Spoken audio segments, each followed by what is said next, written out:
गुरुदेव 1000 श्री चंदा प्रभु भगवान की जय। बोलिए परम पूज्याचार्य भगवान 108 श्री सम्मत भद्र जी महाराज की जय। बोलिए परम पूज्याचार्य भगवान 108 श्री विराग सागर जी महाराज की जय। बोलिए आचार्य गुरुदेव 108 श्री विशुद्ध सागर जी महाराज की। ढाई दिन में विराजमान 3 कमनो कोटि समस्त मुनि राजों की अहिंसा मय विश्व धर्म की।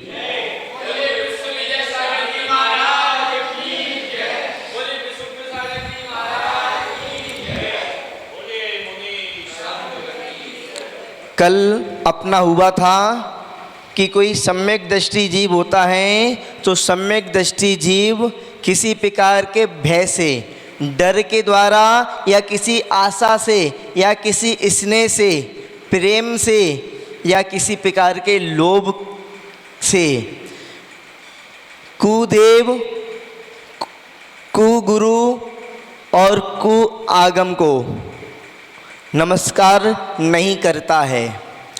और अब जहाँ पर जानेंगे कि सम्यक अपना मोक्ष मार्ग में सम्यक दर्शन की मुख्यता। यदि सम्यक दृष्टि जीव होता है तो नमस्कार नहीं करता तो उसकी क्या मुख्यता है, तो पहले अपन श्लोक का वाचन कर लेते हैं, उसके बाद में फिर इसका अर्थ समझने की कोशिश करेंगे। दर्शनम ज्ञान चारित्रा साधिमान मुपाश्नुते दर्शनम कर्णधारम तन मोक्ष मार्गे प्रचक्षते। यहाँ पर आचार्य महाराज बतला रहे हैं दर्शनम। दर्शनम का मतलब जिन मत समझना भगवान के दर्शन करना हो गया।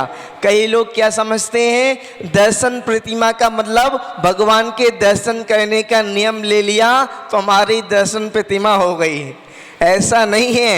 दर्शन प्रतिमा का स्वरूप अलग है और भगवान का देव दर्शन करना अलग है। तो दर्शनम जहाँ पर लेंगे सम्यक दर्शन को, सम्यक को लेंगे तो सम्यक दर्शन ज्ञान चारित्रात्, सम्यक दर्शन ज्ञान और चारित्र से, ज्ञान से भी और चारित्र से भी साधिमान उत्कृष्टपने को, साधिमानम उत्कृष्टपने को उपासनुते प्राप्त होता है। दर्शनम दर्शन कर्णधारम खेवटिया के समान तन तत् तन मोक्ष मार्गे, माँ आ गया तो ताका ना बन गया तत्, इसलिए मोक्ष मार्गे मोक्ष मार्ग में प्रचक्षते कहा जाता है। इस तरीके से अपने एक एक शब्द का अर्थ जान लिया। अब पूरे शब्दों का, पूरे श्लोक का अर्थ जानेंगे। जहाँ पर आचार्य महाराज बतला रहे हैं ज्ञान से और चारित्र से, ज्ञान से और चारित्र से सम्यक दर्शन, दर्शन मैंने की सम्यक दर्शन, ज्ञान चारित्रात्, ज्ञान से चारित्र से दर्शनम सम्यक दर्शन साधिमान, साधिमानम उत्कृष्टपने को उपासनते प्राप्त होता है। अपन यदि शिव कोटि आचार्य महाराज का भगवती आराधना पढ़ेंगे, कोई कितना भी विद्वान क्यों ना हो, कोई कितना भी विद्वान क्यों ना हो, पूरे शास्त्रों को कंठस्थ क्यों नहीं कर लिया, चारों वेदों को कंठस्थ कर ले, 4 वेदों को। अपने जैन दर्शन में भी 4 वेद होते हैं। कौन कौन से वेद होते हैं? 4 वेद कौन कौन से होते हैं चंपालाल जी? हाँ, वेद वही अनुयोग को ही वेद बोलते हैं। प्रथमानुयोग, कर्णानुयोग, चरणानुयोग, दिव्यानुयोग, ये 4 अपने यहाँ पर वेद होते हैं। और जो रावण था ना, तो रावण को चारों वेद कंठस्थ थे। तो चारों वेदों को कंठस्थ कर ले, इतना बड़ा विद्वान बन जाए, कितना भी बड़ा विद्वान बन जाए, पर यदि कोई मुनि महाराज के पास आएगा और मुनि महाराज पढ़े लिखे नहीं होंगे, मुनि महाराज को शास्त्रों का ज्ञान भी नहीं होगा, तब भी पंडित मुनि महाराज के चरणों में नमस्कार करेगा। क्यों? क्योंकि चारित्र की महिमा है, चारित्र की महिमा है, चारित्र की महिमा है। मुनिराज ने चारित्र को धारण किया है, व्रतों को धारण किया है, नियम संयम को धारण किया है। इसलिए कितना भी बड़ा पंडित हो और कितना भी यानी कि अल्प ज्ञानी या अज्ञानी मुनिराज हो, यानी कि उनको शास्त्रों का ज्ञान नहीं है, तो वो पंडित मुनिराज के चरणों में नमस्कार करता है। जहाँ पर दर्शन की बात कर रहे हैं चूँकि, तो जहाँ पर कोई कितना भी ज्ञानी हो और कोई कितना भी चारित्र का पालन करने वाला हो, चारित्र का पालन करने वाला हो, चारित्र का पालन करने के लिए शास्त्रों को यदि अपन टटोलते हैं, पढ़ते हैं, समझते हैं, तो ऐसा तक लिखा होता है कि मिथ्या दृष्टि मुनि, दिगंबर जैन मुनि, पिच्ची कमंडलधारी, वो इतनी अच्छी चर्या का पालन कर सकता है और ज्ञान भी कर सकता है, यानी कि 10 अंग का ज्ञान भी प्राप्त कर सकता है, 10 अंग का अध्ययन भी कर सकता है और इतनी उत्कृष्ट चर्या को भी कर सकता है कि वो कहीं से भी आपको ऐसा नहीं लगेगा कि ये व्यस्त मुनि है, आपको कहीं से भी ऐसा नहीं लगेगा जे असत्य मुनि है, कहीं से भी आपको ऐसा नहीं लगेगा कि जे झूठा मुनि है। इतना उत्कृष्ट चर्या का पालन करने वाला होगा, पर उसके पास क्या नहीं होगा? सम्यक दर्शन नहीं होगा।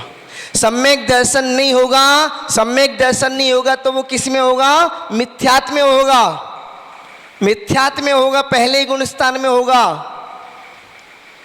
पहले गुण स्थान में होगा। और कोई सच्चा मुनि और अच्छी चर्या का पालन नहीं कर पा रहा, उसको ज्ञान भी ज़्यादा नहीं है और पर सच्चा मुनि है, यानी कि 6वें गुण स्थान वाला मुनि है, ठीक है, अपनी चर्या में दोष लगा रहा है और उसका ज्ञान का क्षोभसम नहीं है, ज्ञान का क्षोभसम नहीं है, तो वो मुनि अच्छा होता है। तो जहाँ पर अपन आगे 33 नंबर का श्लोक पढ़ेंगे तब उसको समझने की कोशिश करेंगे। यहाँ पर तो अपन समझ रहे हैं ज्ञान से और चारित्र से, कितना भी कोई ज्ञान प्राप्त कर ले और कितना भी उत्कृष्ट से उत्कृष्ट चारित्र को धारण कर ले, यानी कि कितना भी तप कर ले, कितने भी उपास कर ले, कितना भी कहते हैं भूखा रह ले, कितना भी कहते हैं एक टांग पर खड़ा हो जाए, कितना भी अपना कहते हैं शरीर को सुखा ले, शरीर को सुखा ले, पर इतना सब कुछ कहने के बाद में भी वो उत्कृष्ट नहीं कहलाएगा। यदि सम्यक दर्शन है तो वो उत्कृष्ट कहलाएगा। तो ज्ञान से और चारित्र से सम्यक दर्शन उत्कृष्ट पने को प्राप्त होता है। सम्यक दर्शन की कितनी बड़ी महिमा है, उसके सामने ज्ञान अज्ञान हो गया, चारित्र कुचारित हो गया। सम्यक दर्शन नहीं है तो, और सम्यक दर्शन है तो आपका थोड़ा भी ज्ञान है और थोड़ा भी चारित्र आपका चारित्र है। तो कितनी बड़ी महिमा है सम्यक दर्शन की। आगे बतला रहे हैं, दर्शनम कर्णधारम तन तत् मोक्ष मार्गे प्रचक्षते, मोक्ष मार्गे प्रचक्ष्यते। तो यहाँ पर देखेंगे तन यानी कि तत्, इसलिए मोक्ष मार्ग में यानी कि सही मार्ग में, सत्य मार्ग में दर्शनम सम्यक दर्शन कर्णधारम खेवटिया के समान। कर्णधारम यानी कि खेवटिया आप लोग जानते होंगे, वैसे कोई जहाँ पर बड़ा शहर होता, मेट्रो सिटी होती तो लोगों को बताना पड़ता है, मेट्रो सिटी में तो बच्चे लोग आज के समय में दोना पत्तल भी भूल गए। दोना पत्तल क्या होते हैं? पत्तल होती है ना जो कहते हैं अपनी पत्तों की बनती है, तो पत्तल वो बंद हो गई। तो जहाँ पर अभी चलती है पत्तल, हाँ, शहरों में तो बंद हो गई। तो शहरों के बच्चे पत्तल भी नहीं जानते पत्तल कैसी होती है। तो जहाँ पर कर्णधारा मैंने कि खेवटिया के समान, सम्यक दर्शन खेवटिया के समान, मोक्ष मार्ग में सम्यक दर्शन खेवटिया के समान प्रचक्ष्यते कहा जाता है। खेवटिया मल्लाह को बोलते हैं, खेवटी अपना नाविक को बोलते हैं, खेवटी अपना माझी को बोलते हैं। खेवटी यानी कि नाव चलाने वाले को, नाव चलाने वाले को कहते हैं। सम्यक दर्शन नाव चलाने के समान कहा जाता है मोक्ष मार्ग में। ऐसा क्यों?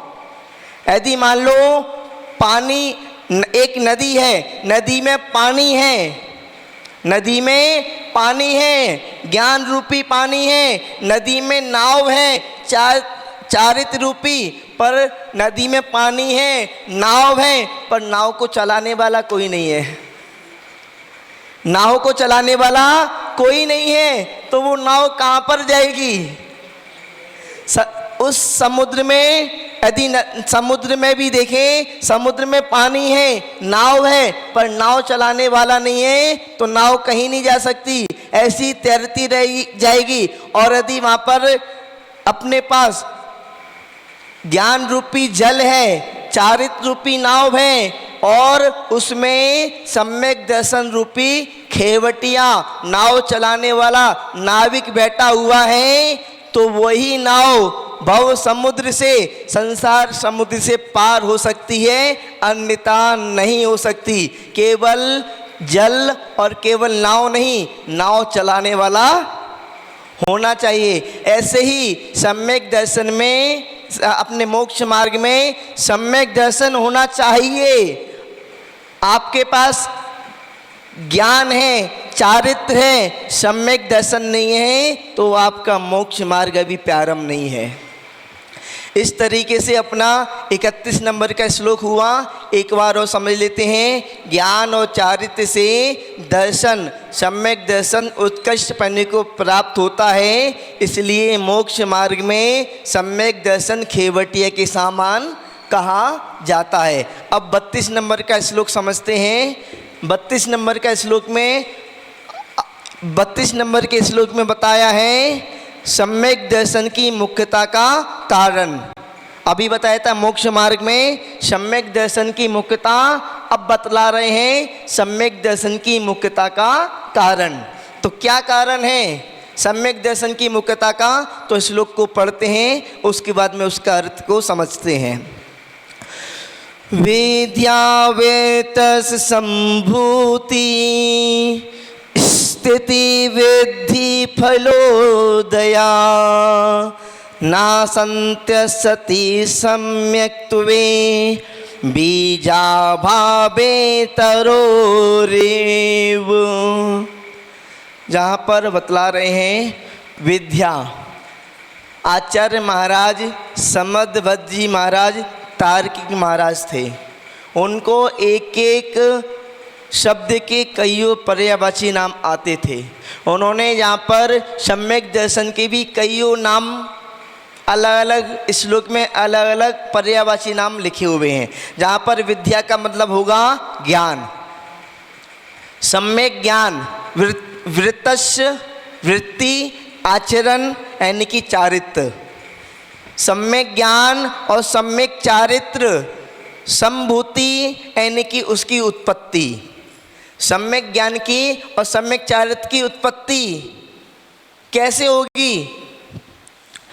सम्यक दर्शन की और सम्यक चारित्र की उत्पत्ति, सम्यक ज्ञान की विद्या, वित्त यानी कि सम्यक ज्ञान की और सम्यक चारित्र की उत्पत्ति। उत्पत्ति यानी कि जन्म। सबका जन्म होता है, ज्ञान का जन्म, चारित्र का जन्म। ज्ञान की उत्पत्ति और चारित्र की उत्पत्ति। हमारा जन्म कहाँ पे हुआ था? दिल्ली में हुआ था, दिल्ली में दीक्षा हुई थी, यानी कि चारित्र हमने दिल्ली में धारण किया था। दिल्ली में धारण किया था। तो हमारे चारित्र की उत्पत्ति कहाँ पर हुई थी? दिल्ली में। तो हमारा जन्म कहाँ हुआ था? दिल्ली में। तो ज्ञान की और चारित्र की संभूति, उत्पत्ति, स्थिति यानी कि उसका स्थित रहना, टाइम के लिए, टाइम पीरियड के लिए स्थित होना। उसके बाद में वृद्धि, उसका बढ़ना, बढ़ते चले जाना, उसका यानी कि वृद्धि होना, चारित्र में वृद्धि होना। पहले कम चारित्र का पालन करते थे, पहले कमजोर चारित्र का पालन करते थे, अब और अधिक चारित्र का पालन कर रहे हैं, उत्कृष्ट चारित्र का पालन कर रहे हैं और उससे अधिक उत्कृष्ट चारित्र का पालन कर रहे हैं। जैसे अपने यहाँ पर 5 प्रकार के संयम अपने पढ़ने में आते हैं। अपना सामायिक क्षेत्रोपस्थापना, पर्याय विशुद्धि और सूक्ष्म संप्राय और यथाख्यात, 5 प्रकार का चारित्र होता है। तो अपना चारित्र में वृद्धि करना, गुण स्थानों में वृद्धि करना, अपने नियम संयम आदि में वृद्धि करना। और फलोदया, यदि अपन ने यानी कि ज्ञान और चारित्र की उत्पत्ति हो गई, उसकी स्थिति रही और उसकी वृद्धि हो गई और अपन वृद्धि करते करते हेताख्यात चारित्र पे पहुंच गए, हेताख्यात चारित्र की प्राप्ति हो गई तो फल की प्राप्ति हो गई, यानी कि मोक्ष की प्राप्ति होना, फल की प्राप्ति होना। ना संति, नहीं हो सकती, नहीं हो सकती। अरे ज्ञान और चारित्र की उत्पत्ति, स्थिति, वृद्धि और फल की प्राप्ति ना संति, नहीं हो सकती। क्यों नहीं हो सकती? असति, ना होने पर सम्यक्त्वे, सम्यक दर्शन के नहीं होने पर, यदि आपके पास सम्यक दर्शन नहीं है तो आपके ज्ञान की चारित्र की ना तो उत्पत्ति हो सकती है, ना वृद्धि हो सकती है, ना स्थिति रह सकती है और ना फल की प्राप्ति हो सकती है। अब गौतम स्वामी जी की बात करेंगे। गौतम स्वामी जी थे ना, कितने ज्ञानवान थे। उनका जितना भी ज्ञान था ना, सब मिथ्यात्व ज्ञान था। जैसे ही भगवान के समोसन में पहुँचे, महावीर भगवान के पास पहुँचे, मान स्तंभ के दर्शन किए, सम्यक दर्शन की प्राप्ति हुई और सम्यक दर्शन की प्राप्ति हुई तो उनके पास जितना भी ज्ञान था सब, अभी तक सम्यक दर्शन नहीं था तो मिथ्या ज्ञान था, और सम्यक उन्होंने मान स्तंभ के दर्शन किए तो उनका जो मिथ्या ज्ञान था वो सब सम्यक ज्ञान में परिवर्तन हो गया। अब इसमें कुछ लोगों का इतना भी कहना होता है, भैया ये बताओ, ये घड़ी लगी है, अब घड़ी को घड़ी कह रहे हैं, और पिच्ची है जे, पिच्ची को पिच्ची कह रहे हैं, पेन को पेन कह रहे हैं, ये कौन सा ज्ञान है? चंपालाल जी, यदि पेन है, पेन को पेन कह रहे हैं, अपना ये कॉपी है, कॉपी को कॉपी कह रहे हैं, ये कौन सा ज्ञान है? नहीं, ये मिथ्या ज्ञान है, सम्यक ज्ञान है। ये कॉपी है, कॉपी को कॉपी बोल रहे हैं, तो ये कौन सा ज्ञान है?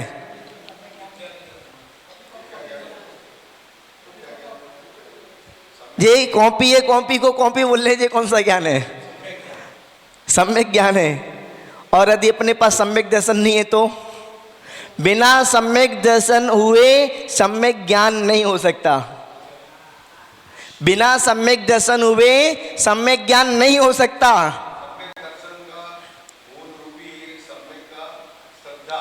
हाँ, श्रद्धा है। अभी इसको और अच्छे से डिटेल में समझेंगे। यदि अपने पास ये कॉपी है, कॉपी को कॉपी कह रहे हैं, तो ये कौन सा ज्ञान है? तो हमारे जो गुरुदेव में आचार्य विशद सागर जी महाराज, उन्होंने जैसा मुझे बताया है वैसा मैं आपको बताने की कोशिश करूँगा। तो उन्होंने मुझे बताया था, यदि ये कॉपी है, कॉपी को कॉपी कह रहे हैं, तो एक सामान्य ज्ञान है जी, ये साधारण ज्ञान है, इसमें मोक्ष मार्ग से कुछ लेना देना नहीं है। यदि अपन कॉपी को कॉपी कह रहे हैं, घड़ी को घड़ी कह रहे हैं, पेन को पेन कह रहे हैं, चटाई को चटाई कह रहे हैं, पेड़ को पेड़ कह रहे हैं, तो इसमें मोक्ष मार्ग से कुछ लेना देना नहीं है। ये तो अपना सामान्य ज्ञान हो गया, साधारण सा ज्ञान हो गया। इसमें ये सम्यक ज्ञान और मिथ्या ज्ञान नहीं लगेगा। सम्यक ज्ञान और मिथ्या ज्ञान आचार्य गुरुदेव ने मुझे बताया था कि यदि 7 तत्व हैं, 7 तत्वों पर यदि अपन का सिद्धांत है, कौन कौन से? जीव, अजीव, आश्रव, संवर, अरे जीव, अजीव, आश्रव, बंध, संवर, निजरा और मोक्ष, ये 7 तत्व हैं। 7 तत्वों को जानना सम्यक ज्ञान है। 7 तत्वों को मानना, सिद्धांत करना सम्यक दर्शन है। तत्वों के प्रति अपनी यानी कि श्रद्धा होना चाहिए। तत्वों को अपन जानना चाहिए। अपन को तत्वों को यदि अपन जान रहे हैं, पंच परमेष्टि को जान रहे हैं, 9 पदार्थों को जान रहे हैं, 6 द्रव्यों को जान रहे हैं जो मोक्ष मार्ग के प्रयोजन भूत हैं, मोक्ष मार्ग के लिए हेतु हैं। संसार की वस्तु को जानना मोक्ष मार्ग के लिए हेतु नहीं है। आप यदि अच्छे अच्छे कपड़ों को देख रहे हो, जान रहे हो, क्वालिटी जान रहे हो, तो जो मोक्ष मार्ग नहीं है। आप यदि दुनियादारी का ज्ञान ले रहे हो, दुनियादारी के ज्ञान को जान रहे हो, तो ये मोक्ष मार्ग नहीं है। मोक्ष मार्ग तो है कि आप अपने देव सास गुरु को जान रहे हो, उन पर श्रद्धा कर रहे हो। आप अपने पंच परमेष्टि को जान रहे हो, उन पर श्रद्धा कर रहे हो। आप अपने 6 देवों को जान रहे हो, उन पर श्रद्धा कर रहे हो। 7 तत्वों को जान रहे हो, उन पर श्रद्धा कर रहे हो। 8 कर्मों को जान रहे हो, उन पर श्रद्धा कर रहे हो। 9 पदार्थों को जान रहे हो, उन पर श्रद्धा कर रहे हो। 10 धर्मों को जान रहे हो, उन पर श्रद्धा कर रहे हो। 11 प्रतिमाओं को जान रहे हो, उन पर श्रद्धा कर रहे हो। 12 वेदों को जान रहे हो, उन पर श्रद्धा कर रहे हो। 13 प्रकार के चारित्र को जान रहे हो, उन पर श्रद्धा कर रहे हो। 14 गुण स्थानों को जान रहे हो। चलता चला जाएगा। याद ना हो बेशक, पर अपन ने जान लिया, श्रद्धा कर ली, तो अपना सम्यक दर्शन हो गया। जान लिया, श्रद्धा कर लिया, वो तो अपना छोप सम्यक ज्ञान है। अपने पास कितना ज्ञान हो सकता है, कितना ज्ञान नहीं हो सकता, वो तो अपना कर्म के ऊपर है। अपना ज्ञानावरणी कर्म के ऊपर है कि अपना ज्ञान का कितना छोप सम मिला है अपन को, अपना कितना पुण्य का योग है कि अपन जान सकते हैं। और ध्यान रखना, जब बुढ़ापा आता है ना, तब सब भूलते चले जाते हैं। कोई कितना भी बड़े से बड़ा विद्वान क्यों ना हो, कितना बड़े से बड़ा विद्वान क्यों ना हो, बुढ़ापे में उसको अपना खुद का होश नहीं रहता। बड़े से बड़े विद्वान को भी, इसलिए तो समाधि के लिए कोई बड़े से बड़ा विद्वान भी क्यों ना हो, आचार्य महाराज भी क्यों ना हो, आचार्य महाराज को भी अपना आचार्य पद छोड़कर मुनि के नीचे आना पड़ता है। और मुनि को आचार्य बनाता है अपने संग के, या किसी अन्य आचार्य के पास जाता है और अपनी समाधि के लिए प्रार्थना करता है। आचार्य ज्ञान सागर जी महाराज, उन्होंने अपने 24 साल के मुनि महाराज, आचार्य मुनि विद्यासागर जी महाराज, 24 साल के मुनि महाराज विद्यासागर जी महाराज को आचार्य पद दिया, सिंहासन पे बैठाला और स्वयं नीचे बैठे। और मुनि विद्यासागर जी महाराज जो 24 साल की उम्र के थे, उनको आचार्य बनाकर उनके सन्निधि में उन्होंने अपनी संलेखना समाधि की। इतने बड़े आचार्य थे, इतने बड़े कवि थे, इतने बड़े विद्वान थे, पर अंत में सब कुछ भूल जाते हैं, कुछ पता नहीं रहता, इसलिए किसी के नीचे रहकर अपनी समाधि करते हैं। अंत में तो कहते हैं आपको यदि नमोकार मंत्र भी याद हो जाए तो बड़ी बात है, नहीं तो ओम ओम तो याद कर लेना। ओम ओम का तो उच्चारण करते रहना, तभी आपकी समाधि हो सकेगी। तो जहाँ पर अपनी बात चल रही थी, ज्ञान अपना कितना भी हो जाए, चारित्र का कितना भी पालन कर लें, कितना भी अपन कहते हैं उपास कर लें, कितना भी कहते हैं भूखे रह लें, कितना भी अपन कहते हैं ठंडी में समाइक कर ले, कितना भी अपन गर्मी में समाइक कर ले, कितना भी ठंडी सर्दी को सहन कर ले, कितना भी कुछ अपन आसन लगा के बैठ जाएं, कितना भी खड़े होके अपन कहीं स्थान पर खड़े हो जाएं, कुछ भी कर लें, पर यदि अपने पास सम्यक दर्शन नहीं है तो सम्यक चारित्र की, सम्यक ज्ञान की ना तो उत्पत्ति हो सकती है, जैसी अपने पास सम्यक दर्शन की प्राप्ति हो जाती है तो अपने पास जितना भी ज्ञान होता है वो सब सम्यक ज्ञान में परिवर्तित हो जाता है। जितना भी चारित्र होता है वो अपना सम्यक चारित्र में परिवर्तित हो जाता है। तो दर्शन नहीं है तो अपना सब ना तो सम्यक ज्ञान की ना सम्यक चारित्र की उत्पत्ति हो सकती है, ना स्थिति रह सकती है, ना वृद्धि हो सकती है और ना फल की प्राप्ति यानी कि मोक्ष की प्राप्ति हो सकती है। और नीचे समद बदाचार्य महाराज उदाहरण दे रहे हैं। यहाँ पर उदाहरण कैसा दे रहे हैं? बीजा भावे तरो रिव, जैसे बीज के अभाव में यदि आपके पास आम का बीज नहीं है, यदि आपको किसी भी वस्तु का किसी भी यानी कि पौधे का बीज नहीं है, आपके पास यदि बट का बीज नहीं है, बट वृक्ष का बीज नहीं है, तो बीज के अभाव में ना तो बट का वृक्ष लग सकता है, ना वो वृद्धि को प्राप्त हो सकता है और ना उसकी स्थिति रह सकती है और ना उसमें फल लग सकते हैं। यहाँ पे आचार्य महाराज ने बीज का उदाहरण दिया। जैसे बीज नहीं होगा तो बीज ना होने की वजह से ना तो वृक्ष की उत्पत्ति हो सकती है, ना स्थिति रह सकती है, ना वृद्धि हो सकती है और ना फल की प्राप्ति हो सकती है। तो जहाँ पर अपन पूरा समझ लेते हैं। उसके बाद में 33 नंबर का थोड़ा सा अलग टाइप का श्लोक है। 33 नंबर के श्लोक अपन वैसे अपन को पूरे 4 महीने में पूरा 150 श्लोक को करना है और 1 महीने में अपन कितने 32 श्लोक को कर पाए हैं। तो देखेंगे पूरा 4 महीने में करने की। तो 32 नंबर के श्लोक को एक बार समझ लेते हैं। सम्यक्त के न होने पर ज्ञान और चारित्र की उत्पत्ति, स्थिति, वृद्धि और फल की प्राप्ति नहीं हो सकती है। जैसे बीज के ना होने पर व्यक्ति की उत्पत्ति, स्थिति, वृद्धि और फल की प्राप्ति नहीं होती है। इस तरीके से अपना सम्यक दर्शन की यहाँ पर महिमा का व्याख्या है। सम्यक दर्शन की मार्ग में सम्यक मुक्तता बताई है और मोक्ष मार्ग में सम्यक दर्शन की मुक्तता का कारण बताया है। कल अपन समझेंगे सम्यक दर्शन की उत्कृष्टता।